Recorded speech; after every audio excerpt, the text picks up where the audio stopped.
TFD Performance Podcast. I'm your host, Jordan Sullivan, and this is the show where we break down popular science into easily digestible and actionable information to give you the blueprint to be a high performer in your life. Today, I'm joined by TFD Senior Performance Dietitian Jack Doherty, and in today's episode, we are talking all about meal plans, more specifically, whether they work or not. This discussion was prompted after I was sent a video by a health professional saying that writing clients a meal plan is a big red flag.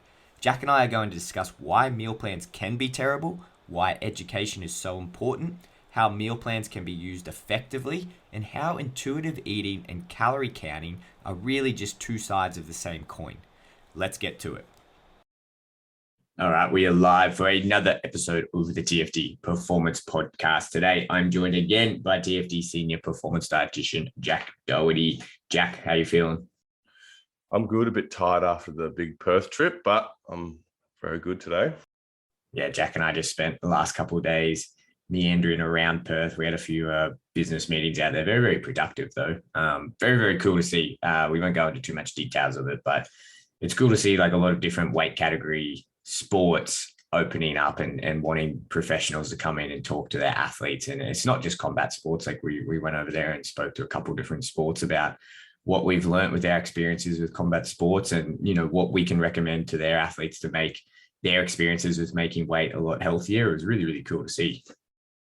Yeah, definitely. Except for the terrible weather. Everyone kept telling me that Perth was great weather, and it definitely wasn't. So yeah, I've been to Perth like 3 times the last 2 years, and every time I've gone, the weather is terrible. But anyway, what we're talking about today, what sparked this conversation between me and Jack that we're about to have is I saw a video the other day, and essentially it was just this fitness professional, and they were just roasting meal plans, and they were just saying it's such a big red flag when you see health practitioners or health professionals prescribing meal plans to clients with like numbers and telling them what to eat at what time. And it kind of, I wouldn't say it hit like really hit a nerve, but I was a bit like confused by it. And I thought, you know what, like, why is this such a taboo thing to talk about? Or why is it held in such disregard nowadays? Or if it, is it even? And I started doing some more reading and asked out a few people, or I went and asked a few of my colleagues and thought, well, you know, what do you think about it? It was very interesting conversations that followed, you know, like it was kind of both sides. It's like, you know what, like meal plans do suck. They offer no flexibility. They don't cater to the changing schedules of people. You know, they don't build specific habits that are conducive to long-term success. And I think we have a very different perspective on all of these things because of what we do. Like in our day-to-day work, when we have athletes who need to make weight, no matter if that's a combat athlete, no matter if that's a power lifter, no matter if that's a rower, whatever it is, they have to make weight by a certain date, and there's punishments if they don't get that. So often it's very difficult to do that if you're not following a plan that has been designed specifically for your body. And that's what I want to talk about, the difference between, you know, a cookie cutter meal plan that you might get from bodybuilding.com and then getting a meal plan that comes with the support of a professional that has been specifically designed for you. yeah, I think that, having that conversation with yourself and many people, I just think that, you know, there's obviously buzzwords now that like these online coaches and people like to talk about. And like obviously that the concept of intuitive eating, but if you think about intuitive eating, it's a great concept. But to be implemented effectively, you have to kind of assume a level of like nutritional knowledge that not everyone has. So yeah, you can listen to your body, listen to your hunger cues, which is very important. But again, like if you don't have that background in nutrition, or you don't have much like a deep knowledge, then it's a lot of guesswork. And then I suppose, especially in weight category sports, we really don't have that room for guesswork in a 6 to 8 week camp. Yeah, exactly. And I think another big thing that I've found, especially from talking to people, even seeing our clients' old meal plans that they got from other coaches or whatever, is they are, for the majority, just these like cookie cutter things that come out of online programs. And we at TFD, like we don't use online programs. We don't use a software that you put in people's, you know, height, weight, activity levels or whatever, and they spit out the macros and then they spit out like a pre-program. I'm so against it. It would make our lives so much easier because we spend hours writing these meal plans. And the reason that I just won't allow it to happen and that I make all of our teams sit down for a couple of hours and go through all the data is so you're not getting these cookie cutter crappy plans, because I think they're really what the problem is, right? It's like, it's not so much that meal plans are the problem, it's just that crappy meal plans are the problem. Like if you come to me, Jack, and I go, hey Jack, yeah, give me all this money, and you know what, I'm going to save time by just giving you this thing that has, like, you know, no foods that you absolutely love, and it's really just doesn't consider your schedule, doesn't consider your work schedule, that you start work at this time in mornings on this day, and then you start in the afternoons at this day, and then your training changes like this, and then your training changes on like a monthly cycle. It doesn't consider any of that. Of course you're going to get that plan and be like, yeah, what the heck, like how is this even relevant for me, and how do I get results? Yeah, I think it's also like during consultation calls, like asking them about their work schedule and training schedule. Like some athletes are training like 2 to 3 times a day, plus trying to hold down a full-time job. And if a guy's in construction, he's not going to have time to really, you know, in the middle of work, go and cook a banana loaf for his pre-training meal. We need to give him options that are easily implemented. And that's the whole thing, like giving a plan that's not realistic. Of course, people aren't going to follow it. Of course, not going to be able to execute things properly. So it's basically talking to them, not just about their training and their food preferences, but their whole lifestyle, being able to create a flexible plan that people can implement very easily, and then kind of take that stress off them. I think that's what a lot of people find with meal plans, that like it's like a dooming reality, like, oh, it's, you know, I have to be strict, you know, I have to do this, it's so much preparation time, I have to sacrifice so much time. But that's what we've kind of worked on for those years, of being able to create these individual plans that make people's life easier, not harder. Yeah, I think it's a runoff from bodybuilding culture, right? I think people watch all these old films or watch these YouTube videos of how these bodybuilders eat, and they see them out with their food scales, and they see them measuring every little thing to the gram. And as soon as it hits the minute on every hour of the clock, that they're just putting this food down and almost force feeding themselves. And they talk about how plain and dull and boring their food is, and that food is just fuel. And that's all it is. Food is just fuel. And I don't give a shit about the taste. I don't give a shit about how it makes you feel. I don't give a crap about any of the social aspects of it. That's terrible. Like bodybuilding culture has ruined so many things with nutrition. And that's a terrible runoff, because so many people take that opinion. And it's just simply not true. Like, and you don't have to be that strict and that rigid with a plan to get good results. The thing is, like you said, Jack, it's education, right? Knowing these principles that we're trying to apply, knowing how much flex you have with each of them. Okay, I need to eat a meal here, but you know, I'm driving the car and I might not have access. So let's just pull off to a takeaway store, and you know, what is the best option from this takeaway that fits these principles? You're not going to derail your entire progress if you come off this plan. I think this is something that people get like really misled about, is that like, okay, 8 a.m. I have to eat, and then at 11 a.m. you absolutely have to eat, and then 2 p.m. and they'll just do whatever they can. It's like, no, understand the principles behind it, and then it makes it so much easier. But it comes from a lack of understanding, right? And I think when you're getting these cookie cutter meal plans, say off bodybuilding.com, or you're just paying, you know, $70 to download something, you're not getting any of that. And that's a big thing that we do with all of our clients, right? Like all of my clients, I make them get on a call with me for the first 4 weeks, a couple times a week, 1 to 2 times a week. And we're not even talking about the meal plan or anything like that. We're talking about all of the principles. You're giving them a mini course in nutrition, because without the understanding of what's gone into that meal plan, it's just never going to happen. I say it to every single one of my clients. It's like, these are just numbers and words on a piece of paper. They mean nothing.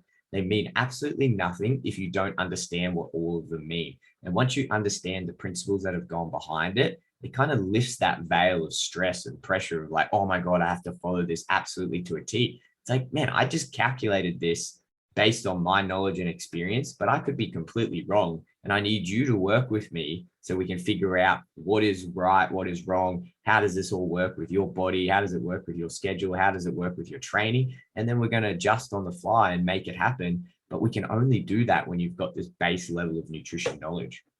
Yeah, exactly. And I think it also comes back to something that we've, put a lot of focus on recently, which is like fostering that healthy relationship with food. So obviously the education component is part of this, like working with someone to kind of, have better their relationship with food so they can be flexible. So like we said, if their schedule gets busier, that they can not feel so stressed about this whole process. They can, they can like, oh, okay, well, I didn't prepare my food today, or today my schedule's changed and I can go to the supermarket and kind of put some stuff together.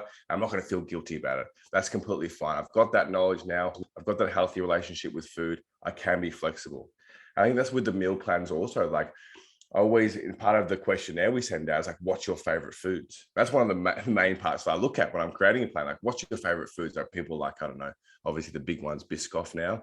So they want Biscoff, and then hence why I created a Biscoff pre-workout smoothie, so I can implement that kind of in everyone's plan. That's what kind of one of the number one feedback I get recently is like, are you sure I can have all those foods? Or the shock that they can have, healthy pizzas, healthy burgers, and people kind of always resharing stuff on my Instagram or of what they're eating, and people are shocked. But again, that's the kind of individualization that we always bang on about, is that we're creating these meal plans that are reflective of someone's needs and wants, and also flexibility.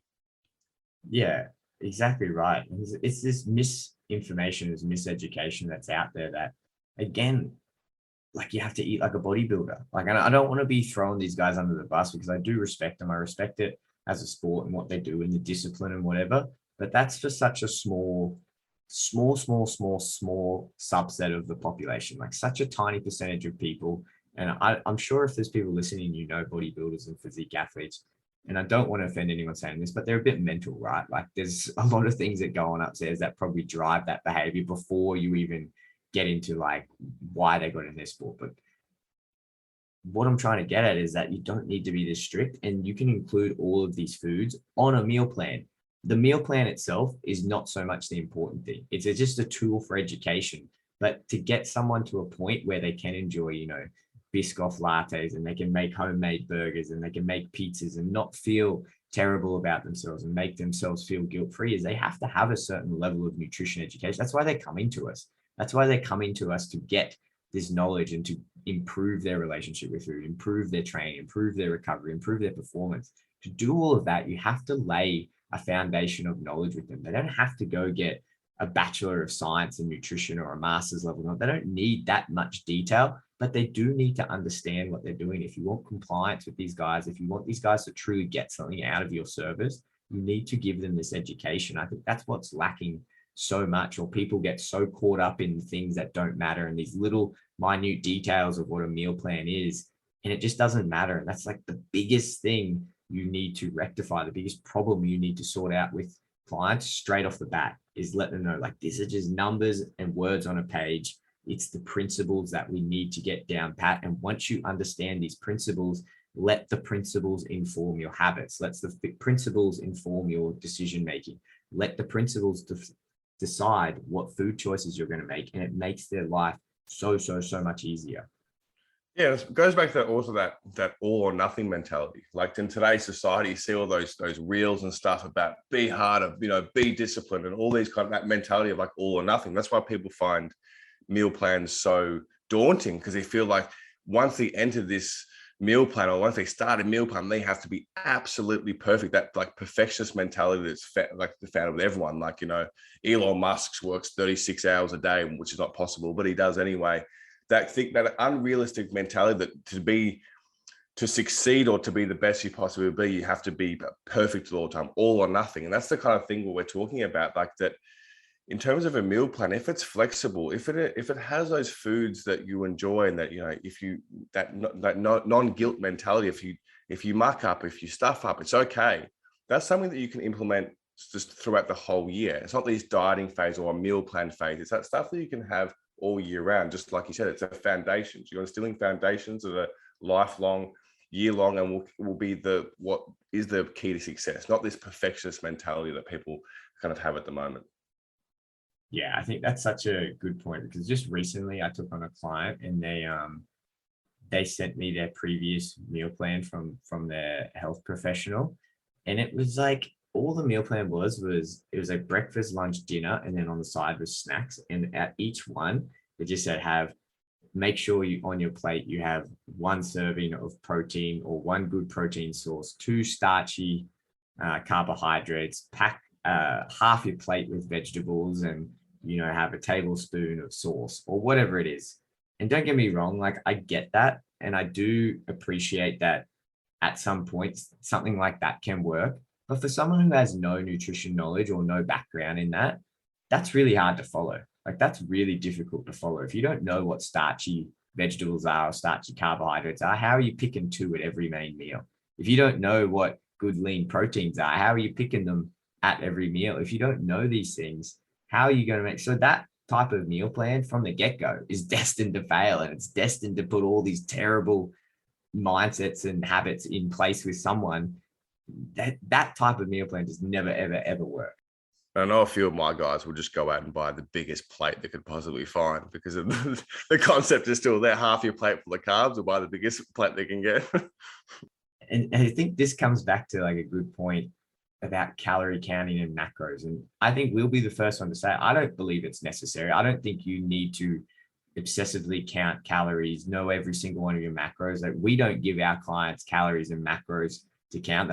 I believe that's why they're paying us. We do that in the background. But I do think there is value in them understanding what type of calories and what type of macros make up their most favorite foods, so they can make a better informed choice. And you're not doing it so they can just weigh out every single food that they put in front of them. It's more so they can make the association with the principles. Okay, you know what, if we're trying to put this principle of protein pacing in place with my daily nutrition, what does that look like? Like, how much protein do I need to put in at these times and around snack times and main meals? And what does that look like in main foods that I'm going to be eating? So say when I do go out to a restaurant and I want to enjoy something, how much can I gauge? Like, how can I gauge it? You know what? That's kind of 2 burgers worth. That's a pretty decent sized steak worth. That's a chicken parm worth.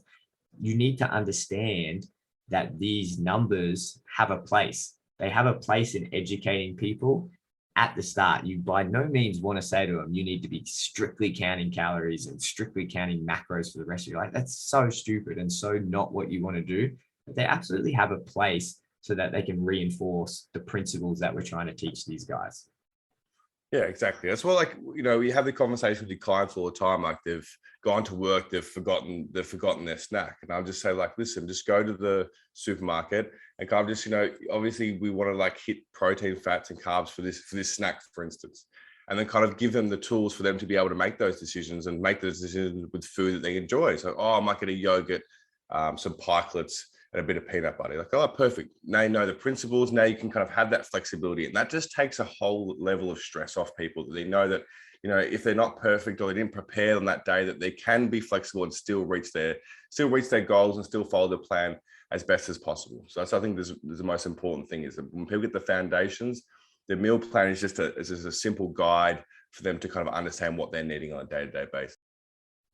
Now, obviously, mine, Jack's background is heavily involved with athletes. And I think it differs a little bit from the general population. And this next point, I think, is important to bring up, because I feel like a lot of this dislike towards meal plan and calorie count stems from this whole idea of weight loss and us always promoting weight loss and using tools to promote weight loss. I find with a lot of our athletes, it's the complete opposite. That's what we're trying to get across with them. It's the complete opposite of underfueling. And so many athletes underfuel so chronically, and it's a huge problem. I think LEA, low energy availability and relative energy deficiency in sport, is such a huge problem that we don't give enough credit to. And if you want to rectify that and you want to give these guys some meaningful services and something that's going to make a meaningful difference in not only their performance, their recovery, their training, but in their life overall and their overall mental and physical health, you need to instill this education in them. And they need to understand, you know what, filling up a tiny dessert plate with a little bit of protein, a little bit of carbs, a little bit of fat, that's not enough calories to nourish your body adequately. They need to understand what calories are, what they do in their body, how they fuel their body, how they make them feel good, how they give these physiological systems life, and what happens when you take all that away and how you shut down all these systems over the long term. They need to understand that, so that they understand, hey, yes, you know what? I do need to put this good nourishment, this good nutrition into my body so that I can go out and perform at my training and do all of my recovery and get the best out of my work day. I need to put these calories in. So I feel like when we say these things and say, you know what, meal plans don't work and you can't be doing this calorie counting, it's like, yeah, I get what you're saying. But also on the other side, you need to teach these guys that nutrition is fuel and they need this to live their best life. And that's very hard to do unless they understand these concepts. And more often than not, when we see people who do not understand these concepts, rather than leading them down this path of extreme weight loss or whatever, just leads to extreme underfueling. I think especially in the world of nutrition, like people just become so one way. Like they're either really pro calorie counting or they're very much against it. Like there's always two sides, and they're always extremely one-sided and not flexible. And what we're saying is that, like, yes, both have their negatives and positives, but coming to around the middle of like utilizing the knowledge and utilizing some of the tools we have, but also being flexible. Isn't that always the goal? Like, I think when we work with athletes during camp, obviously they're very strict. Obviously they need to make a weight. We want to make sure they're coming in healthy. So we're doing this, we're really focusing on what they're eating and kind of that kind of processes. But out of camp, I think when I work with people outside of camp, the one thing I work on is flexibility, listening to your body, listening to your hunger cues. So again, we're using those both principles from, like, say, the non-calorie counting way, and obviously the calorie counting during camp, but we're using both methods to kind of make this athlete as healthy as possible year round. So not demonizing anything, but kind of utilizing the strengths of both kind of approaches. Yeah, absolutely. And like you said, there's pros and cons to both approaches, but like you said, the end goal is to get these guys to be eating as intuitively, but you want them to be eating as intelligently as possible as well. Absolutely, you want them to enjoy all their best foods and enjoy their life and be able to go out and socially and have breakfast, lunch, and dinner out and still feel good.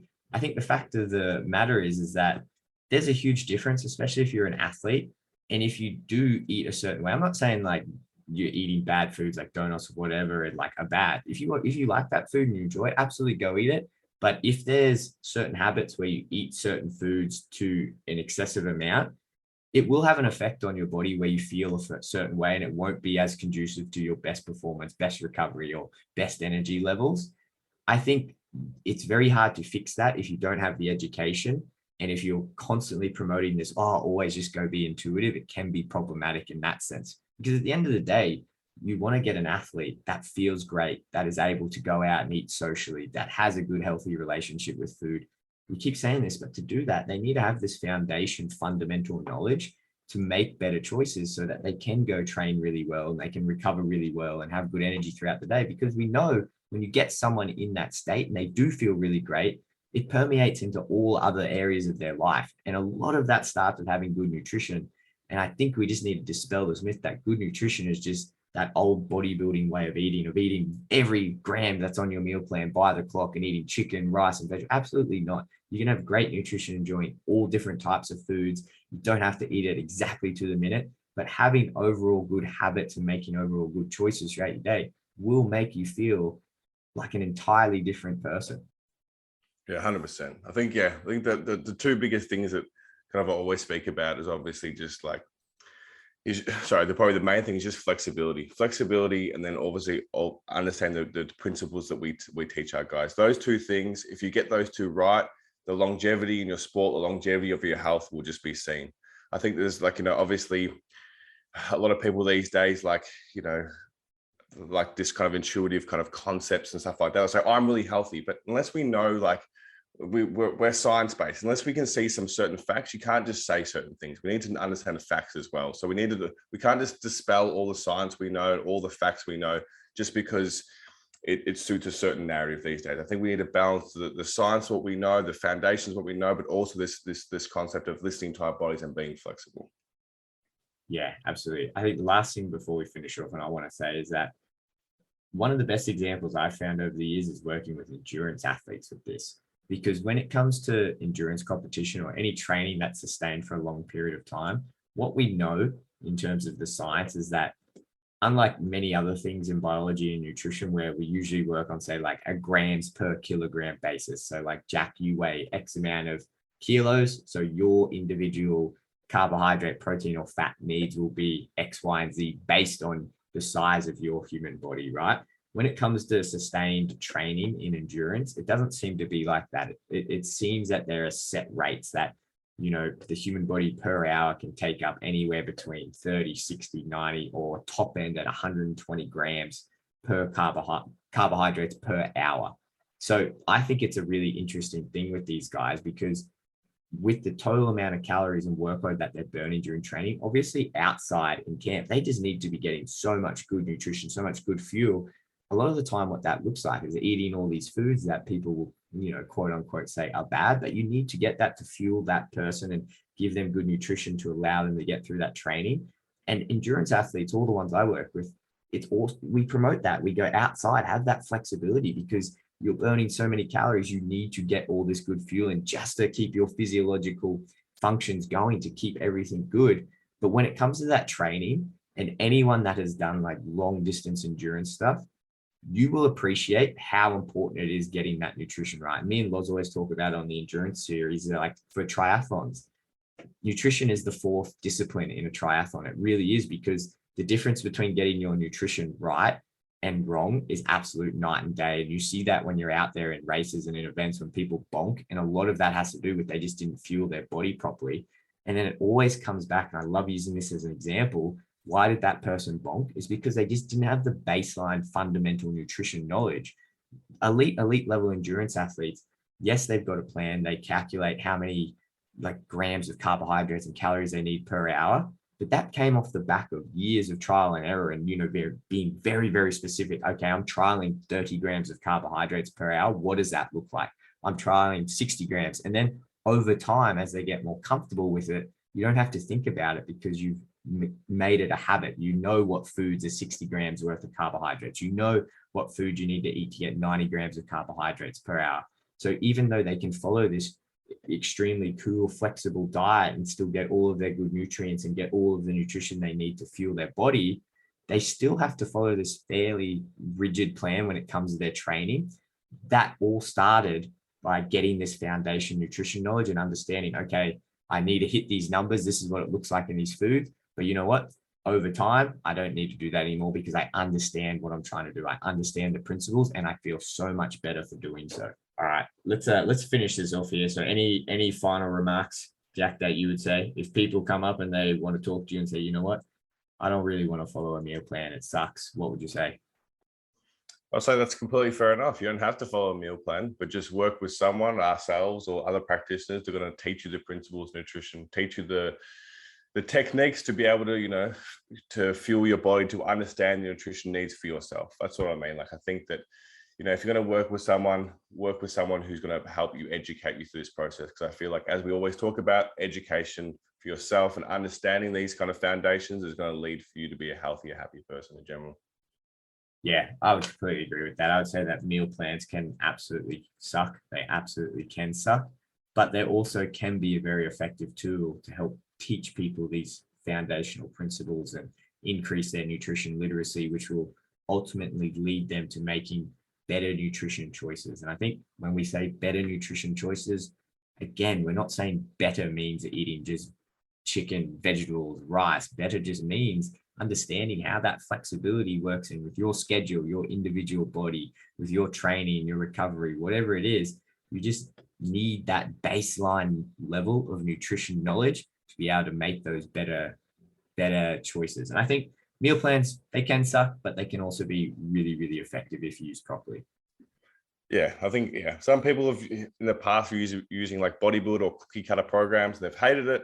And I've had people come to myself and be very happy with the flexibility and the variety of food they get. So I guess just find someone that kind of aligns with your values and is going to spend the time to educate you, as well as provide a plan that suits you.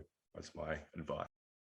Yeah, I would love to hear what you guys think. If you listen to that, if you agreed with us, if you disagreed with us, I'd love to hear what you guys think. Shoot us a DM on social media, send us an email. If there's any other topics you want us to discuss or talk about, let us know. But I think we'll wrap that one up there, Jack, until next time.